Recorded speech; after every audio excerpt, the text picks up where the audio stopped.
नमस्कार दोस्तों, बहुत बहुत स्वागत है आप सभी का आपके अपने इस यूट्यूब चैनल विधिटेरिया में। दोस्तों मैं हूं advocate Manjeet Tripathi.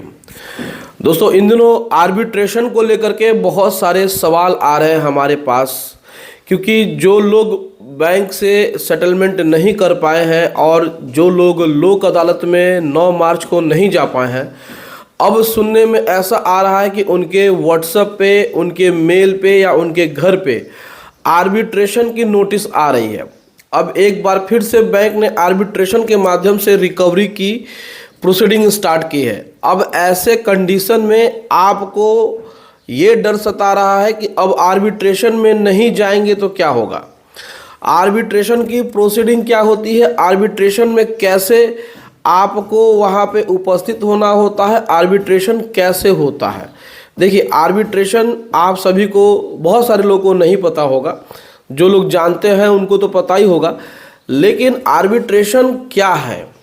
Arbitration and conciliation act 1996 का प्रोविज़न और सेक्शन 28 ये कहता है कि आर्बिट्रेशन जो होता है वो मध्यस्थता होती है। अब मध्यस्थता किसके किसके बीच में होती है? बॉरोवर और बैंक के बीच में होती है, और इसमें एक आर्बिट्रेटर अपॉइंट होता है जो मध्यस्थ कहलाता है।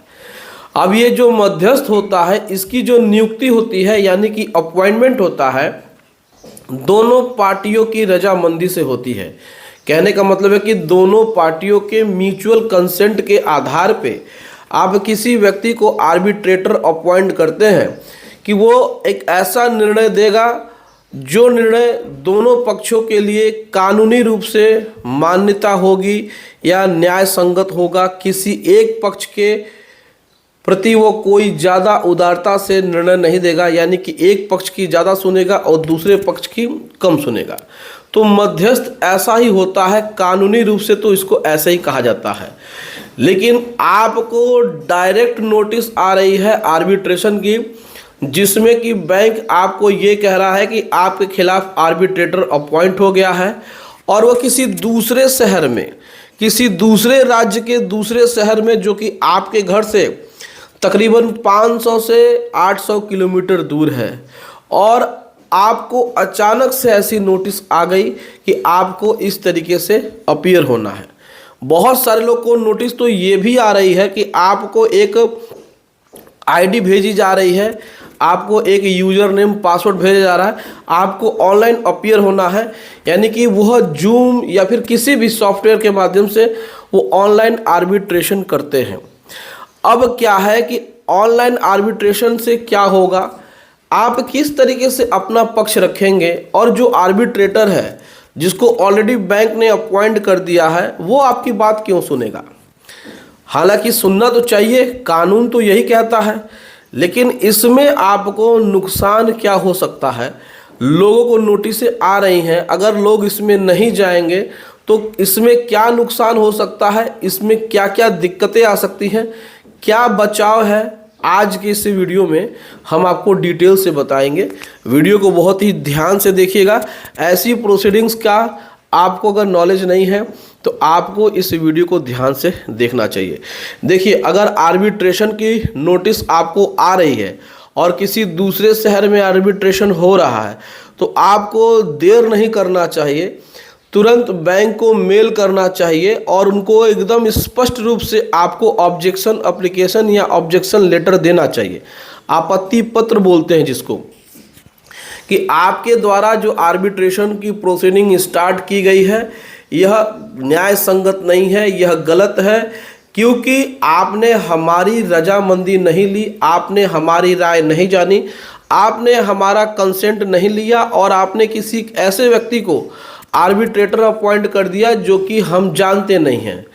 अब इसमें जो भी प्रक्रिया आप करेंगे, जिस प्रकार से होगा, हम उसको मानेंगे नहीं जब तक कि आर्बिट्रेशन में जो भी आपने पेपर तैयार किए हैं उस पर हमारा साइन नहीं है तब तक। और इस आर्बिट्रेशन की जो भी निर्णय होगा, आर्बिट्रेशन का जो भी अवार्ड आएगा, वह हमारे पे लागू नहीं होगा। अगर आपको आर्बिट्रेशन कराना है तो हमारे शहर में कराइए, ऐसे व्यक्ति को चुनिए जिसको कि हम भी जानते हों, आप भी जानते हों, और आर्बिट्रेशन निष्पक्ष होना चाहिए। इसमें हमारी बातों को भी सुना जाना चाहिए। ऐसा नहीं है कि आप अब एक पक्षीय कार्रवाई करते हुए, क्योंकि हम लोक अदालत में तो नहीं जा पाए, आपने हमको बुलाया था, हमने आपको अपनी कंडीशन, अपनी आर्थिक स्थिति बता दी थी, लेकिन अब आप जानबूझ करके हमारे ऊपर आर्बिट्रेशन के माध्यम से आप रिकवरी करना चाहते हैं, जो कि एक प्रकार से गलत है। आर्बिट्रेशन हमारे शहर में होना चाहिए, हमारे नज़दीक होना चाहिए। कुछ पारिवारिक और कुछ व्यक्तिगत कारणों की वजह से मैं वहाँ पे उपस्थित नहीं हो पाऊँगा। इस प्रकार की चीज़ें आपको अपने ऑब्जेक्शन लेटर में लिख करके बैंक को मेल कर देना है। दूसरा, अगर आपको ऑनलाइन आर्बिट्रेशन की नोटिस आती है कि इस डेट पे आपको ऑनलाइन होना है, ये आपका यूजर नेम पासवर्ड है, तो जब आप ऑनलाइन हो गए तो आप याद रखिए कि उस प्रोसीडिंग का स्क्रीन रिकॉर्ड ज़रूर रख लें। देखिए क्या है कि ऐसी प्रोसीडिंग क्या होती है कि बैंक वाले आपका जो माइक कनेक्शन उनके पास है उसको वो काट देते हैं। आप बोलेंगे वहाँ तक आवाज़ रिकॉर्ड नहीं होगी, लेकिन वो जो बोलेंगे वो सारी चीज़ें रिकॉर्ड होंगी। तो आप कुछ भी बोल रहे हैं वो नहीं सुन पा रहे हैं और वो अपनी ही बात कर रहे हैं। वो आपको डरा रहे हैं, धमका रहे हैं कि आपने बैंक का पैसा लिया है, बैंक का पैसा लेना बहुत ही गलत है, आपने 420 किया है, पैसा लेकर के आप पैसा देना नहीं चाहते हैं। इस प्रकार की उलूल जुलूल बातें वो आपको कहेंगे, आपको डराएंगे, धमकाएंगे कि हम इसमें आपके ऊपर FIR दर्ज करा देंगे, आपको पुलिस हिरासत में ले लेगी, आपको पुलिस अरेस्ट कर सकती है, आपको जेल हो जाएगी, आपकी हम प्रॉपर्टी जब्त कर सकते हैं, उसकी हम नीलामी कर सकते हैं। तो आर्बिट्रेशन में इसी प्रकार की चीज़ें होती हैं। तो यही इसमें होता है। आपको इसमें बिल्कुल भी डरने की ज़रूरत नहीं है, क्योंकि मैंने बहुत सारे वीडियोस में आर्बिट्रेशन के बारे में बहुत ही अच्छी तरीके से और बहुत ही सिंपल तरीके से हमने बताया है। आप हमारी पुरानी वीडियोस जाकर देखिएगा, उन वीडियोस में मैंने क्या बोला है, इस बात को भी आपको ध्यान देना चाहिए।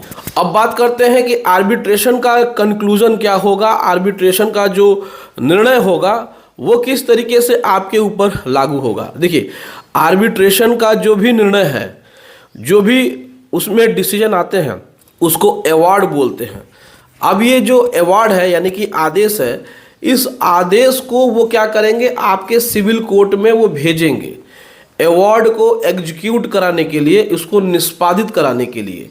अब वहाँ से सिविल कोर्ट से, जो भी आपके शहर का सिविल कोर्ट है, जैसे कि मान के चलिए हमारा वाराणसी है, तो वाराणसी सिविल कोर्ट में उन्होंने भेजा और फिर वाराणसी सिविल कोर्ट से हमको समन आया और समन हमारे दरवाजे पे आएगा कि हमको एक दिन कोर्ट में उपस्थित होना है और अपना बचाव में वहाँ पर हमको रिटन स्टेटमेंट फाइल करनी है, हमको जवाब दाखिल करना है कि बैंक के द्वारा फाइल किए गए अवार्ड एग्जीक्यूशन हमारे खिलाफ क्यों न दर्ज की जाए और बैंक को रिकवरी का आदेश क्यों न दिया जाए।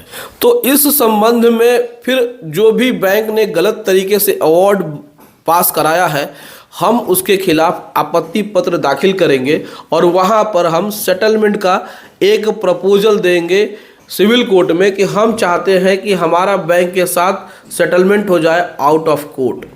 तो यही पूरी की पूरी प्रोसीडिंग्स है।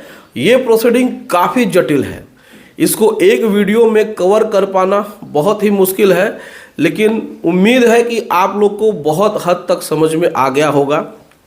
तो जिसको जिसको नोटिस आ रही है आर्बिट्रेशन की, बिल्कुल भी डरने की ज़रूरत नहीं है, इसमें आपको कोई दिक्कत नहीं होगी। आप हमसे जुड़े रहिए। आप हमारा ये जो व्हाट्सएप पे नंबर है, जो भी व्हाट्सएप नंबर हमने दिया हुआ है, इस पे आप कांटेक्ट करिए। जो भी प्रॉब्लम है, जो भी दिक्कतें हैं, उसके रिगार्डिंग आप लीगल एडवाइस ले सकते हैं। इसमें कोई दिक्कत नहीं आने वाली है। आपके हर प्रॉब्लम को दूर किया जाएगा और अच्छी तरीके से आपको गाइड किया जाएगा।